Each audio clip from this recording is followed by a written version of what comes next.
Someone once said that you can journey to the ends of the earth, but you will likely discover happiness in your own backyard. And so it was with great excitement that we finally set out to seek the wildflower wonders of our very own Namaqualand in South Africa, after delaying it for longer than we care to admit. Usually, you will see us solo in the African bush. So, as the scenery changed for this adventure, so did the crew, as we were joined by Simone's parents.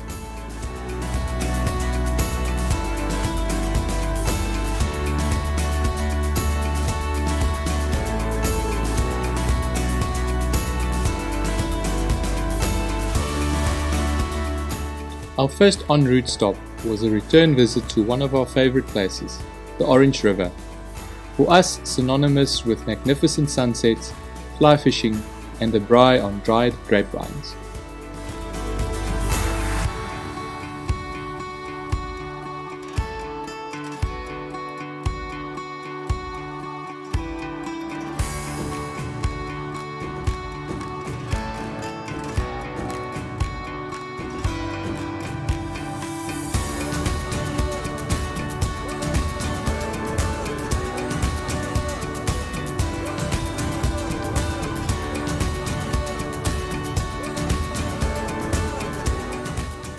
Then it was off to the Augrabies Falls National Park, with its amazing granite rock formations and landscapes.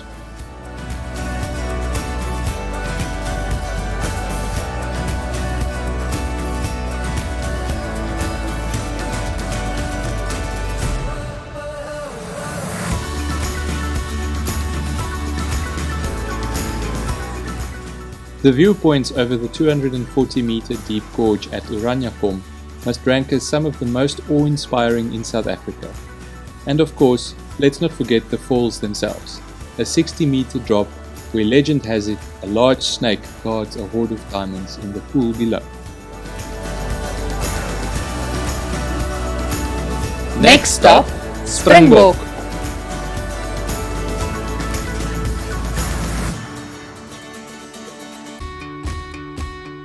Driving west through the arid Bushmanland, passing through the metropole of Pofadder, roads became tracks until we set up camp near Springbok, in the heart of Namaqualand. After good winter rains, spring was in full swing and we started to explore the semi-desert countryside and its amazing array of wildflowers that burst to life at this time of year.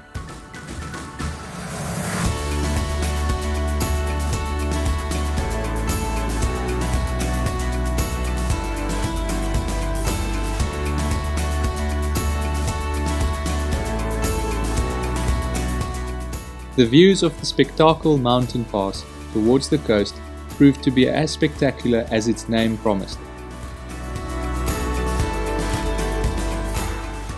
The nearby village of Augrabies was the place to be to experience vast fields of flowers from the Arcturus family, or daisies as most people know them.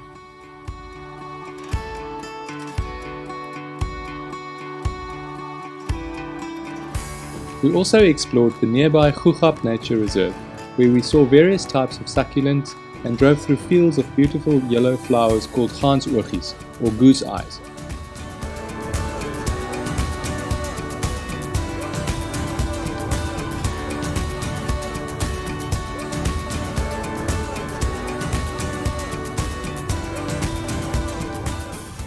With 3,800 plant species, an astonishing 28% are endemic to the region, making it one of the 34 biodiversity hotspots of the world.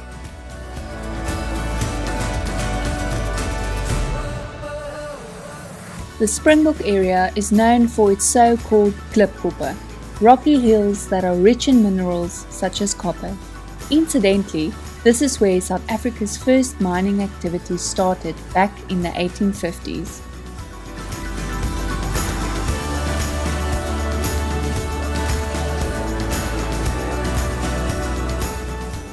Set in the middle of these koppies, we overnighted on the beautifully desolate Biedouw guest farm, where we explored the area on foot and enjoyed interesting finds such as blowsporie flowers and the burrows of aptly named buckspoor spiders.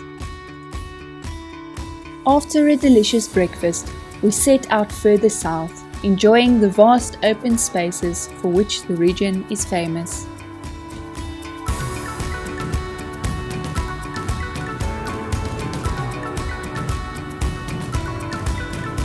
Next stop, Namaqua.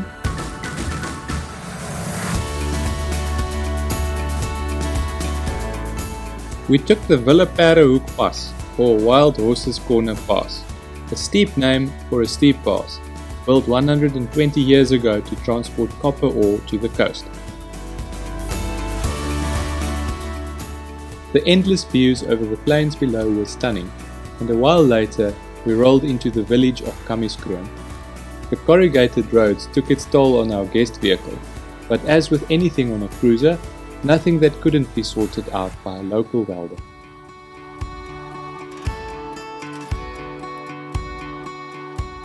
Next up was a visit to the Skilpad section of the Namaqua National Park. During the short flower season, this park is extremely popular, and for good reason.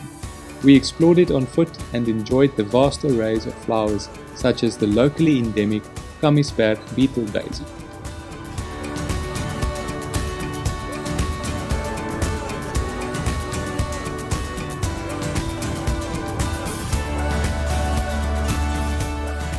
We ventured even further west, past fields of so-called perfectly circular jeweltjies.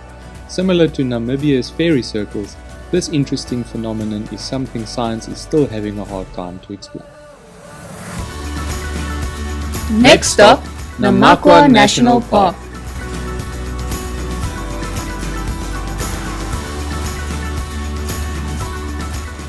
We arrived at the coastal section of the Namaqua National Park. With its unspoiled coastline and sunveld, it surely ranks as one of the most beautiful parks in the country.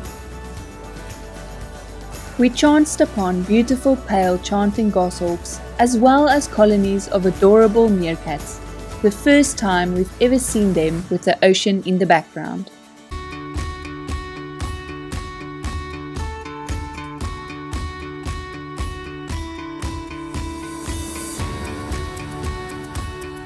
The sandy coastal road runs close to the sea, and you have to look out for heavy-sized dolphins, mongooses and oryx all at the same time.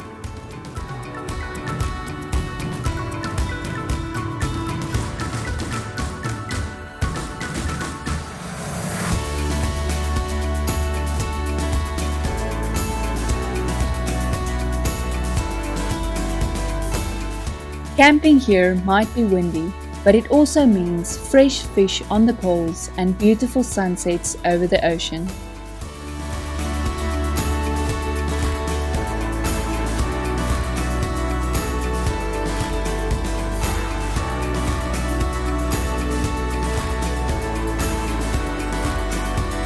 Next stop, Nieuwoudtville.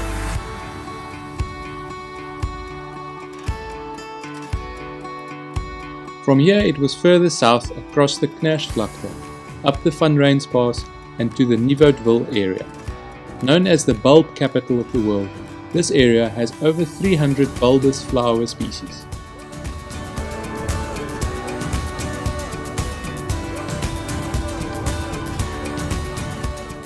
We loved exploring the amazing varieties of wildflowers, from the beautiful white and pink aandblomme or evening flowers that open only in late afternoon, to the yellow fields of katsterte or cat's tails.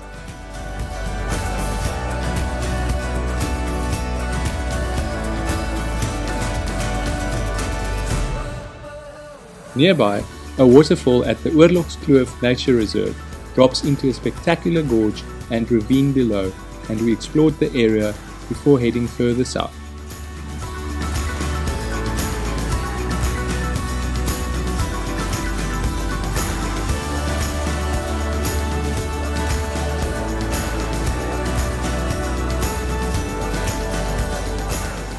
We stopped for roadside coffees on the open plains bordering the northern and western Cape before descending the Wildeperdehoek Pass to the tucked away Biedouw Valley in the upper Cedarbelt. Next stop, Biedouw Valley.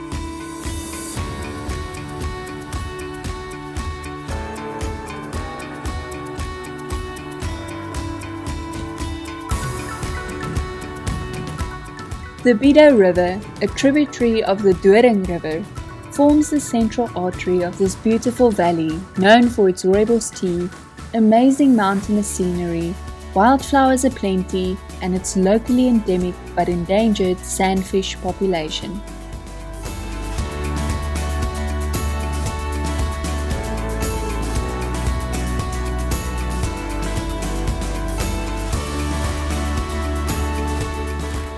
As always, we quickly got to know the local furry campsite friends. We camped under a colony of Cape weavers that also felt spring is in the air, and we marveled at how quickly and expertly the males built their nests for the approval of their ladies.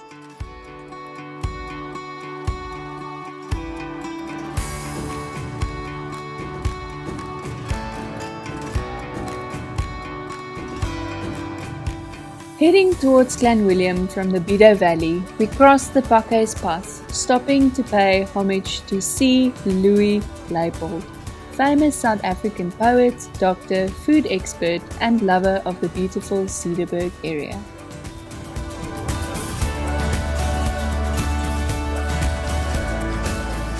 Next stop, West Coast National Park.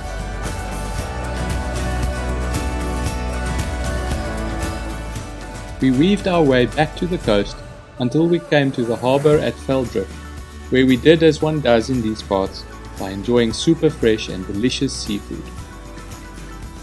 We explored the coastal hamlet of Jacobsbaai before heading to Langebaan Lagoon, our last stop of the adventure through Namaqualand.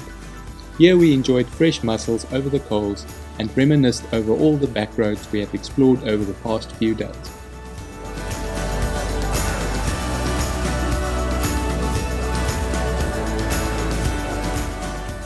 In the morning, we visited the nearby West Coast National Park, a small but diverse and beautiful coastal reserve. A variety of creatures enjoyed the wildflowers too, with mountain zebra, ostriches, cattle egrets, and even oryxes being spotted.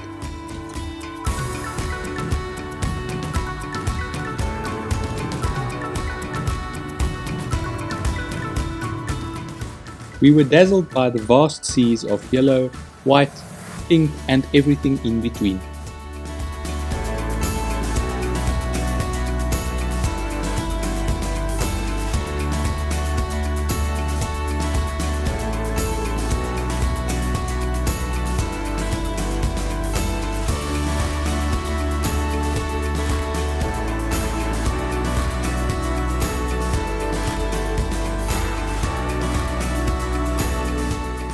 The lagoon and coastal areas of the park were equally beautiful, with flocks of feeding terns and pink flamingos doing their thing.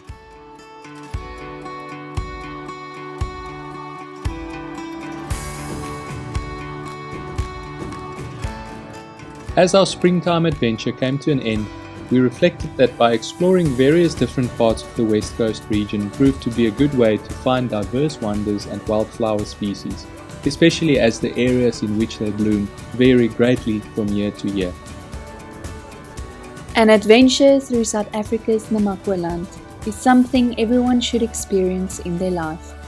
The diversity and beauty of the wildflowers displayed here is not something you can describe easily, but our personal favorite that gets pretty close was penned by William Blake.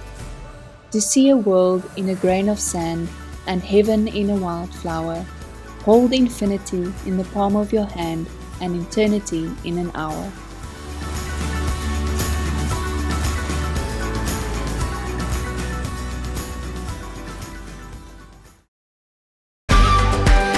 Here are some trip tips for a DIY overland adventure through Namaqualand.